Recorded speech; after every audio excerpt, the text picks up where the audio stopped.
Sometimes gigantic discoveries lead to even bigger revelations. It's just another day at sea for a group of fishermen until they haul in their nets and find a lot more than just dinner. It's September of 1931, and a British fishing trawler is making its way up the North Sea. It's just an ordinary day when, all of a sudden, the nets come up heavy. Excited at the possibility of a big catch, the crew pulls the nets aboard and begins looking through their hull. The skipper, Pilgrim Lockwood, notices a huge lump of peat tangled up with their catch.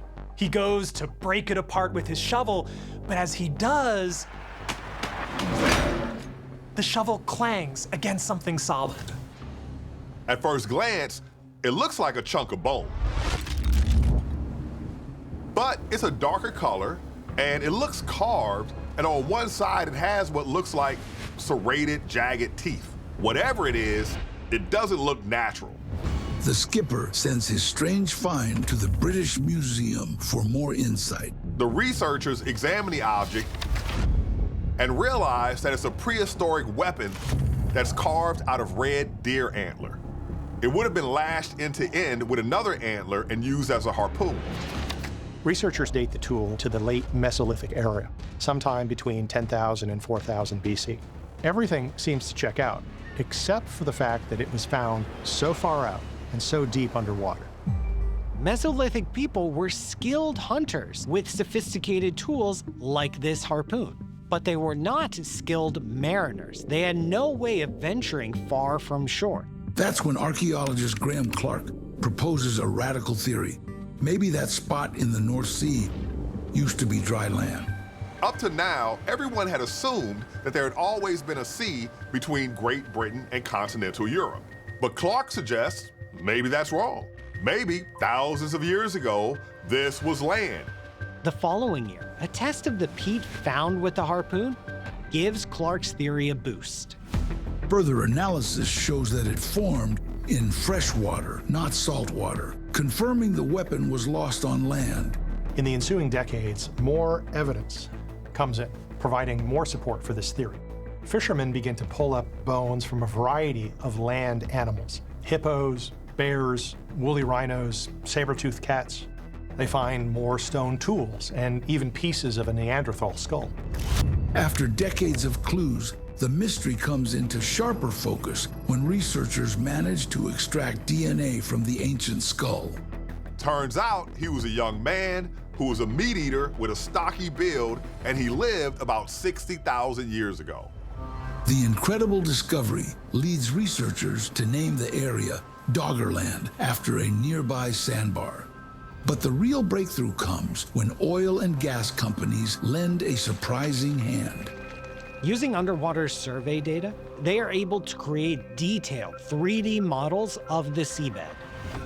This wasn't just an archipelago of islands or a land bridge. Doggerland was vast and teeming with life, which attracted bands of Mesolithic hunters. At its peak, Doggerland was big. It stretched over 70,000 square miles, bigger than the state of Illinois. Then, around 8,000 years ago, the Ice Age ends and temperatures start to rise.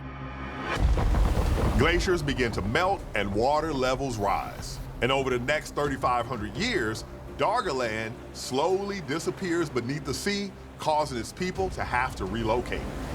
Today, Doggerland is one of the best preserved prehistoric landscapes ever discovered. The ocean is full of big creatures and even bigger secrets, but none like the one a group of fishermen find in Norway. It's April 26, 2019, just off the coastal village of Tufjord in Norway.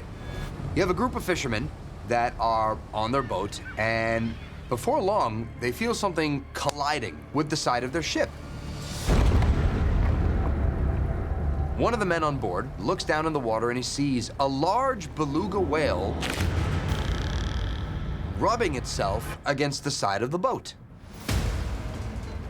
Even though this animal is large, 14 feet long, maybe 2,700 pounds, it seems friendly, tame even. Hey! But it seems to be tangled in something. He puts on a survival suit and jumps into the water to help free it. But as he gets closer, he realizes that the whale is in a harness. So he unbuckles it and sets the beluga whale free. Back on the boat, they see something strange. There's a camera mount on the harness, but the camera itself is missing. They also notice a stamp on the harness that says Equipment St. Petersburg. So it looks like this whale came from Russia. Nearly overnight, the beluga becomes a media sensation in Norway. But something seems off about this friendly giant. This whale doesn't swim back north towards his more natural habitat. He instead stays in the harbor, socializing with fishermen and tourists. I mean, the whale, he seems too well trained to be a wild whale. That's when Norway's domestic intelligence agency puts two and two together and comes up with a shocking theory. The strange behavior, the harness, the familiarity with humans. This whale was clearly trained to perform specific tasks, which leads investigators to hypothesize that this whale is an intelligence-gathering spy. For years, rumors had spread around intelligence circles that the Russian Navy was actively trying to get their hands on aquatic animals to train them as Russian spies. Now, of course, Moscow denies that any such program ever existed, although there was that one time that they placed a newspaper ad seeking to buy 5 bottlenose dolphins for $24,000. As unlikely as it seems, the spy whale theory picks up momentum, leading investigators straight to a possible source. Intelligence officers comb over satellite imagery, and indeed they find a nearby Russian naval base. The base has large sea pens that would be perfect for housing beluga whales. They conclude that this beluga either escaped from its pen or that it might have actually become lost during a training session in open waters. In honor of his Russian roots, the whale is given the name Havaldimir, combining Haval, which means whale in Norwegian, with Vladimir, as in Putin. Sadly, Havaldimir's story does not have a happy ending.